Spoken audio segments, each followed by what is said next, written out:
I'm late. I know. 2019 was 3 months ago. I'm aware. I'm aware. But we're still going to do this anyways. I finally got to finish the movies I've been wanting to watch. And now, before we start off with the list, I just wanted to name some movies that did not make the cut that I did enjoy very much, just not more than the 10 listed. We have The King, epic movie, great performances by Timothy Chalamet, Joel Edgerton, and the Bam Adebayo film, Robert Pattinson. I mean, this man could do it all. Solid movie on Netflix, check it out. The Farewell, one of the saddest movies of the year, but also a pleasant and wholesome experience. Avengers Endgame, I've never been so hyped for a movie ever in my life. This lived up to the expectation, but after April, it really didn't cut it for me, after I view all the other movies. Detective Pikachu.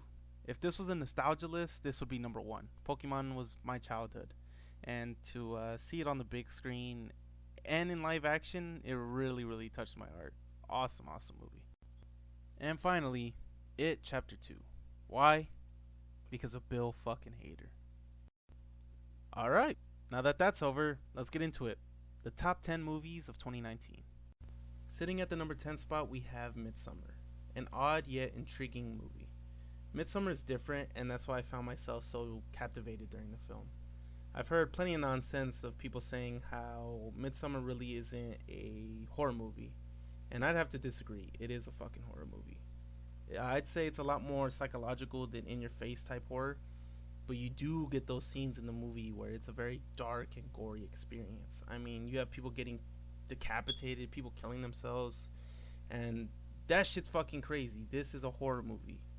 As well as the setting is bright most of the film. It takes place mostly in the light, which makes it such a diverse film. It's a much different approach from your typical horror movie, and that's why it just feels so fresh and not very derivative in any sorts. And I really, really hope we go upward with more movies like Midsommar in the future. And that's why it sits at number 10. Sitting at the number 9 spot, we have Once Upon a Time in Hollywood. Fuck.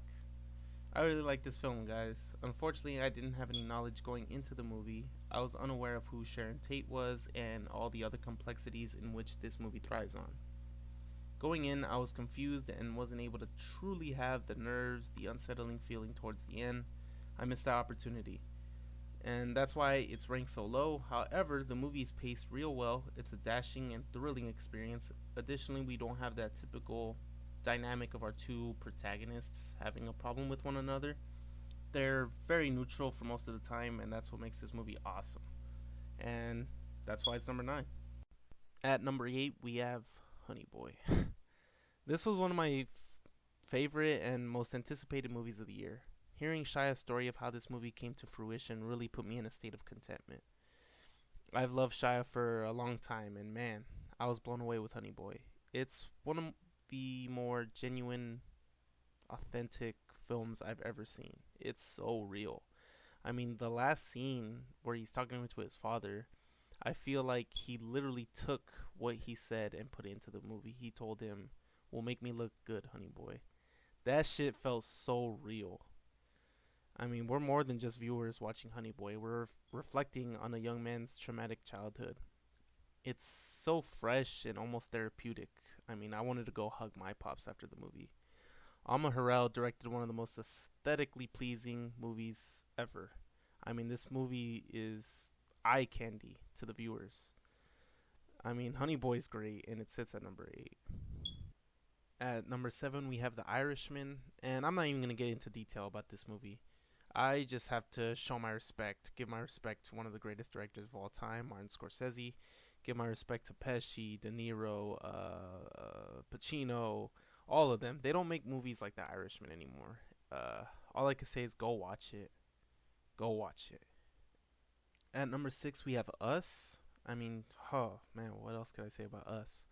Jordan Peele is truly adept at this, writing, directing, contrivance.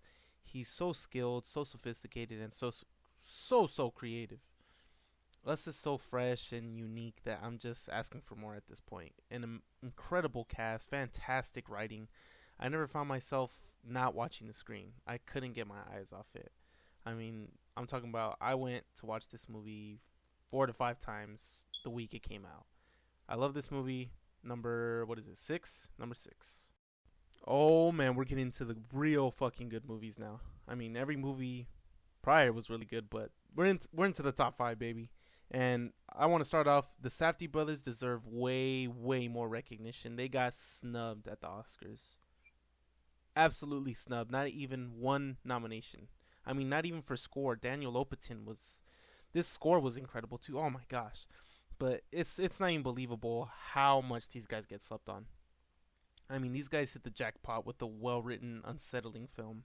Sandler has one of his best performances of his career. You get more than enough from first-time actors with Kevin Garnett, Julia, shit, even The Weeknd. The Weeknd's in this.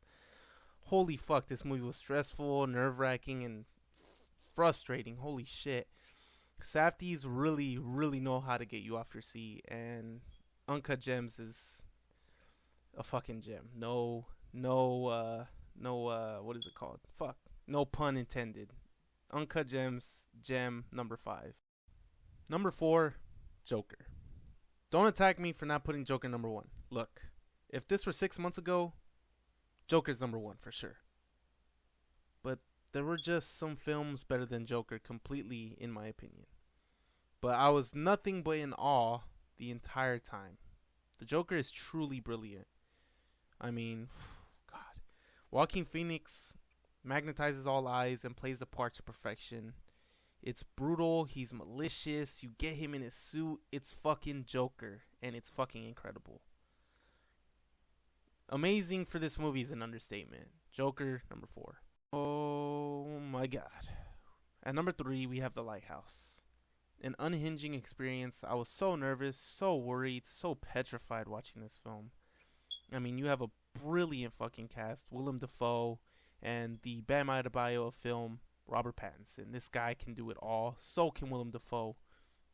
These two have an incredible dynamic. They're so weird, but it's fucking awesome.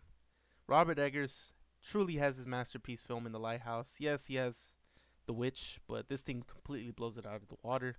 You have some of the most beautiful cinematography in a movie that's in black and white, which completely blows my mind. Shot at an aspect ratio of 1.19, meaning it's not even capturing the whole screen of the TV. I mean, and the sound effects, they're so eerie and sinister. Like, I mean, this movie's incredible. It's not for everybody, and I'm really glad it isn't. Number 3, The Lighthouse. This was one of the hardest decisions I've ever had to make. At number 2, we have Parasite. Parasite. I had no idea what I was walking into going into Parasite. I walked in and absolutely no one in the theater. I was alone and I was completely fine with it at the time. But, however, by the time I left, I was afraid walking out that theater. I mean, this movie is nothing short of brilliant. This movie starts off calm, then grows into stress, and then becomes something I haven't ever witnessed. Honestly, I'm glad nobody was in that theater, because when I was in there watching it, I was just thinking of all the people missing out on arguably one of the best movies of 2019. This movie makes you laugh, makes you emotional, makes you eager for more, makes you turn your head in fear. I mean, this movie has it all. No downside to this film. Bong Joon-ho wrote and directed arguably one of the best movies of 2019.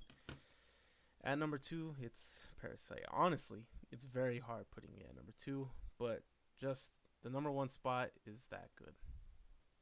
And number 1 of the top 10 movies of 2019, we have Jojo Rabbit. Honestly, I love the diversity in Jojo Rabbit. Taika Waititi wrote, directed, and co-starred as Hitler in his own film. This movie is nothing short of brilliant. We have an incredible cast that outdid themselves. Roman played the part perfectly as a young boy whose mind is in the right place, but everyone on the outside looking in, aka Hitler, his imaginary friend, is telling him otherwise. I mean, it's an incredible way to tell a story. It's so well written. You have some masterful shots of beauty in Germany, as well as the unpleasant shots of Germany. It's humorous while it's being one of the darkest films of 2019. And honestly, it's just like Parasite all over again. I walked into this movie or into this theater and it was completely empty. And as I was watching it, I just thought to myself, how is no one watching this movie? You know, how is nobody watching this incredible movie? And I just thought to myself, everyone's missing out. Go watch Jojo Rabbit. Taika Waititi is going to be one of the best directors. And with that, Jojo Rabbit is number 1 of 2019. Thank you guys for watching. Hope you guys enjoyed. This was the top 10 films of 2019. Comment down below what you guys thought were some of the best movies of 2019. If I missed anything, let me know down in the comments, guys. Thank you.